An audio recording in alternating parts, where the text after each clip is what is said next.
I was 17, I believe. 'Cause I was definitely in high school. Me and two friends went walking in the woods and came across a super old cemetery close to the highway. Like it was completely abandoned and forgotten, for it was in the middle of the woods. Nothing scary happened there. It was really cool. It was what happened driving home that scared me. I dropped my friends off. It was kinda late and I started driving home. I'm on the road that leads to the turn in my neighborhood. Then suddenly, I swear I can hear a full-blown conversation in the very far back of my car. I had a Honda Pilot SUV. It sounded like it was all the way in the back. I wasn't irrational and jumped to the conclusion of ghosts. No. I looked to see if my radio was on. It wasn't. Is an engine light on? Nope. Are my brakes making noise? Nope. What the hell, right? I no longer hear it. Within the whole minute, I'm trying to rationalize what I hear. Then all of a sudden I hear it again, but a little louder. Ah, my friends must be playing a prank on me. So I pull over to the side of the road and I talk loudly toward the back of my car. Hey, who's in here? This isn't funny. I'm trying to go home. There was a brief silence. Then all of a sudden, the talking started again. And it sounded like it was right behind my seat. I immediately jumped out of the car and started searching it.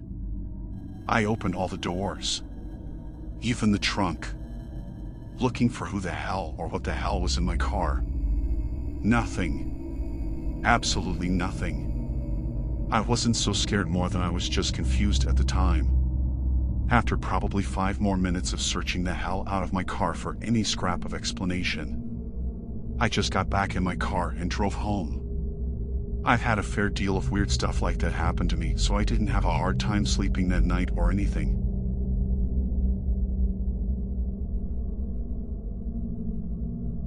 It's probably late to write this, but 8 years ago my grandpa died on my birthday. I didn't celebrate it that year because I thought it was disrespectful, but the next year I did celebrate it with my family and it was a mistake. After that, I couldn't sleep and would get bad sleep paralysis. The only problem was that the demon was my grandfather and he would crawl up my bed and stand near my face. Something was always pouring out of his eyes. He was crying and so was I. I would wake up in the middle of the night, sweating, crying, and with my nose bleeding. It got so bad to the point where my parents took me to a priest, but it didn't work. My parents worked night shifts and I was always home alone at night. One night I was just watching videos on Vine when I heard the front door open and then my mom calling my name. I was confused cause she shouldn't be home till 6 a.m. I didn't get up and instead, I stood still, but she called my name again, this time much louder and more aggressive. I rushed to lock the door and got scared. I hid under the bed and called my father because I was scared to call my mother. The voice was still calling my name, but this time it was closer. When he picked up, I started to cry because my mom answered the phone and said that they accidentally switched phones. After I told my mom about what was happening, she said that she would come home as soon as possible. The voice was at my door and something or someone was banging on my door, calling my name numerous times, each time getting more and more aggressive. It was demanding me to open the door. But all of a sudden it all stopped.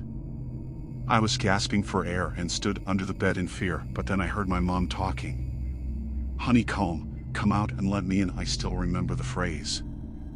I hesitated to open the door because only Grandpa called me Honeycomb and only he knew this nickname. I don't remember much after that because I passed out, but I do remember my mom walking through the door very calmly. She was confused about why I was on the floor, and when I tried to tell her about what happened and how she said she would be home, she said that I never called her and even showed me that there were no calls from me on her phone. I wish that I was lying, but it wasn't, because on my door are marks as if someone was slamming their fists on the door. I still have sleep paralysis and my grandpa still haunts me to this day. Sometimes when I'm looking on my phone I can see him at the corner of my eye, but I got used to it.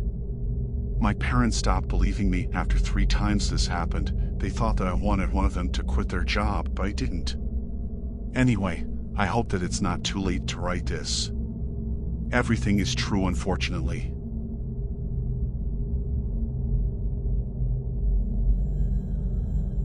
I was driving home once and suddenly I could feel something holding my arm. It's like cold air, but a small part of my arm can only feel it. And suddenly I heard a whisper. Please subscribe to Unearthly Terror for daily horror stories. So please subscribe.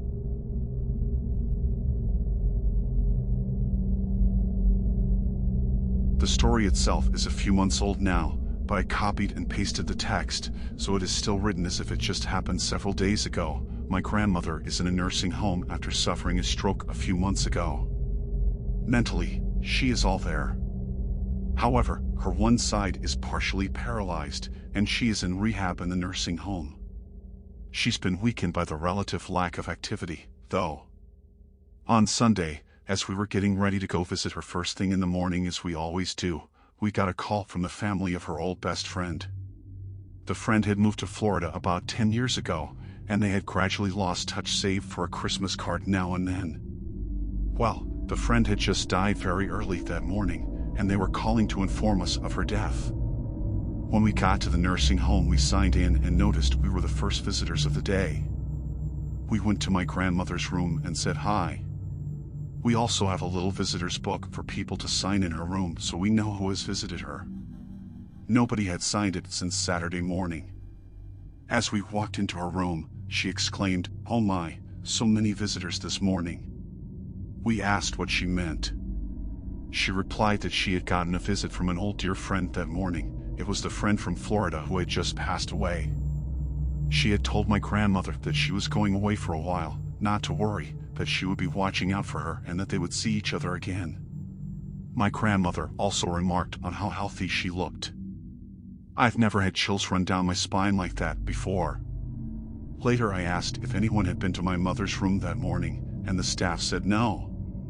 We asked if any phone calls had come through for her that morning, and they again said no. They also logged phone calls for residents, and when they checked the logs there was nothing that they had forgotten. I also this morning called the family of the friend in Florida to offer my condolences and ask if they had called anyone else around here. I asked under the guise that I would help notify people around here, so I didn't want to double call people. They said we were the only ones they had called from around here, and the only reason they called us was because they thought my grandmother still lived with us. They had no idea until I told them this morning that she was in a nursing home. I know it's in the realm of reality that she could have simply dreamed it, but the chances of her having a dream like that with that sort of message on the very morning that her friend died are so remote that it still gives me chills.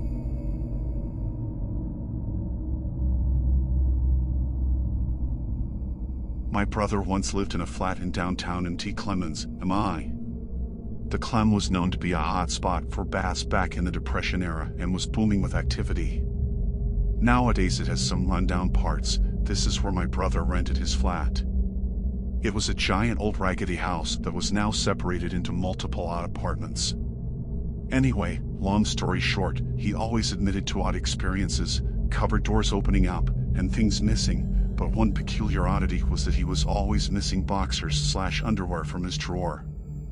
He admitted that he thought his house was haunted and that the ghost had a crush on him. Never anything violent or disturbing, just odd things. Later on, he starts dating his future ex-wife. She starts coming around and he notices that the oddities begin to increase. New oddities began to occur. His girlfriend would always find her shoes, which were left on a mat inside the apartment, outside the door on the patio in the morning.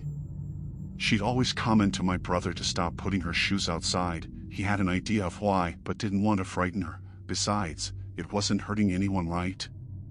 Well, things started getting worse. He came home from work and his girlfriend was staying there while he was gone. Claims that the stove burner kept lighting itself. She'd walk into the kitchen and it would be lit, and she'd turn it off and shortly later it'd be lit again. Then, one night my brother wakes up in the middle of the night and sees his girlfriend sitting at the end of the bed, not just seeing but feeling her near his feet, staring at him. He calls out for her to come back to bed, but she doesn't respond, so he calls out louder telling her to come to bed and asking what's wrong. His girlfriend then asks what he's doing. He turns and she's sleeping next to him. He turns back and no one is at the end of the bed. Now, he's freaked out but doesn't want to scare his girlfriend from coming over to his place. A few nights later, they're both sleeping and he wakes up to his girlfriend screaming. He looks over and she's sleeping but thrashing around holding onto her neck. He doesn't see anything, so he starts yelling and shaking her to wake her up. After a few shakes, she wakes up crying and terrified. She starts telling my brother about how real her dream felt. The woman was strangling her, telling her to get out, that she doesn't belong there and to leave her man alone. Her neck had red marks on it, possibly from herself trying to defend herself, but they believed it to be from something else. My brother then comes clean with her. They decide to do some research and find out that the address that they live in was an old brothel back in the day that the rich bathers used to stay in. My brother lived in that house for a few more weeks before he could locate a new place. She never came back to stay the night though, and he never experienced anything aggressive while there. Still, kind of fucked up though. I know my brother and I can tell when he's lying. This shit was legit, and when she talked about it, you could see how shaken up she was.